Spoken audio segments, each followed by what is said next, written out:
malaise diplomatique. Départ de l'ambassadeur du Maroc en France, un pas de plus dans le malaise diplomatique entre le Maroc et la France. Le départ de l'ambassadeur du Royaume du Maroc à Paris, Mohamed Ben Chahaboun, pour prendre la direction du fonds Mohamed VI pour l'investissement, est un pas de plus dans le malaise diplomatique entre le Maroc et la France, écrit Jeune Afrique dans un article en ligne. Si elle n'est pas officiellement présentée comme un rappel, la décision est symboliquement lourde de sens dans un contexte de tension persistante avec Paris, souligne le média panafricain. Ce changement de poste survient dans un contexte de crise entre le Maroc et la France, et comporte une très forte charge symbolique, souligne-t-on.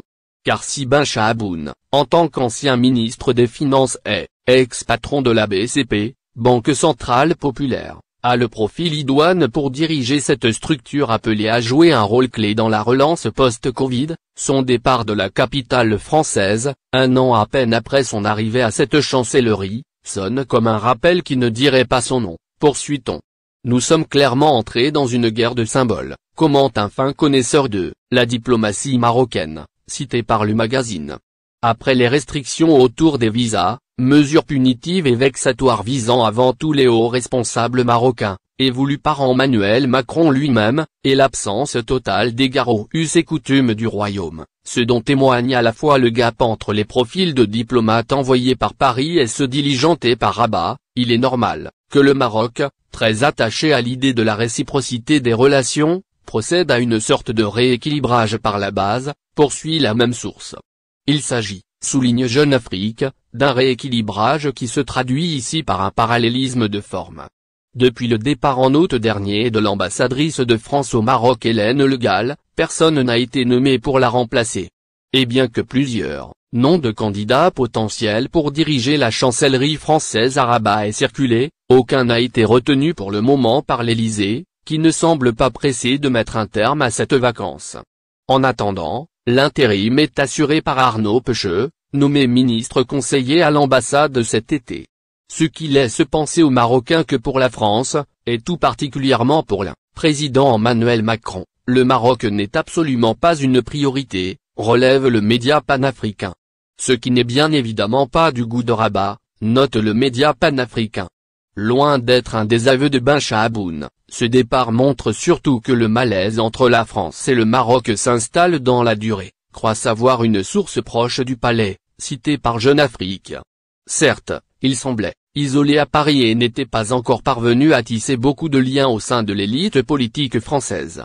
Mais malgré l'absence de tropisme marocain à la fois du conseiller diplomatique Emmanuel Bonne et de la ministre des Affaires étrangères Catherine Colonna, Mohamed Ben Chahaboun travaillait à développer son réseau en s'appuyant notamment sur le cercle des amis du Maroc en France.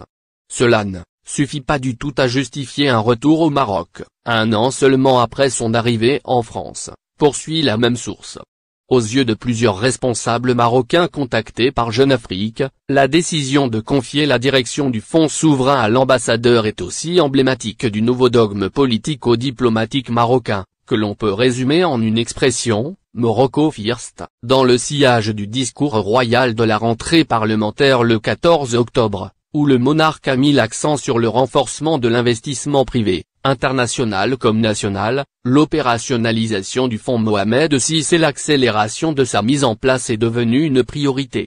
Qui mieux que Mohamed Ben Chahaboun pour le diriger?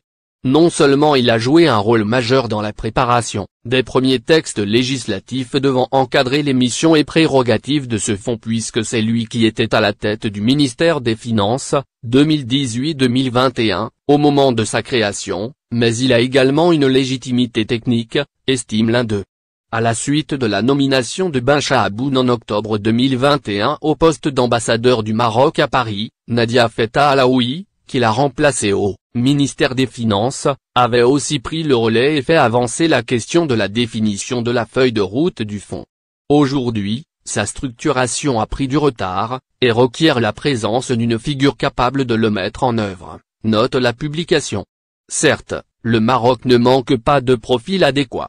Mais Ben Chahaboun connaît la finance, le private equity, le financement de grands projets et maîtrise les rouages de l'État et des finances publiques. Ce qui en fait probablement un des meilleurs, relève-t-on.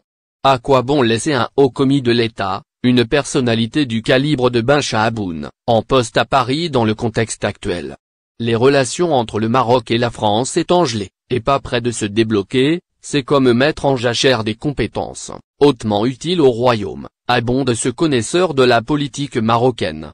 Ce fonds souverain, créé à l'initiative du roi Mohamed VI est doté d'une enveloppe de 45 milliards de dirhams, dont 15 milliards issus du budget général de l'État et 30 milliards auprès des investisseurs institutionnels, nationaux et internationaux, est appelé à injecter des fonds propres dans des entreprises privées, marocaines porteuses de grands projets d'investissement, et agira comme créateur de richesses et d'emplois. Il servira également à renflouer les fonds propres des entreprises marocaines, grandes comme moyennes, pour leur permettre de diluer l'effet de l'endettement massif post-Covid. Et d'ajouter qu'en cela, ce fonds est considéré comme un outil stratégique pour l'État marocain pour relancer l'économie du pays, et participer à l'objectif fixé par le roi au secteur privé d'atteindre 550 milliards de dirhams d'investissement d'ici 2026. Mohamed Ben Chahaboun, ancien grand patron de banque et ancien ministre des Finances, a toute légitimité pour mettre en œuvre ce chantier royal. Surtout, il bénéficie d'une confiance totale, aussi bien de la part des opérateurs publics que privés. Dans une situation de chômage technique à Paris, son expérience, son background et ses compétences seront à coup sûr mieux exploités au Maroc,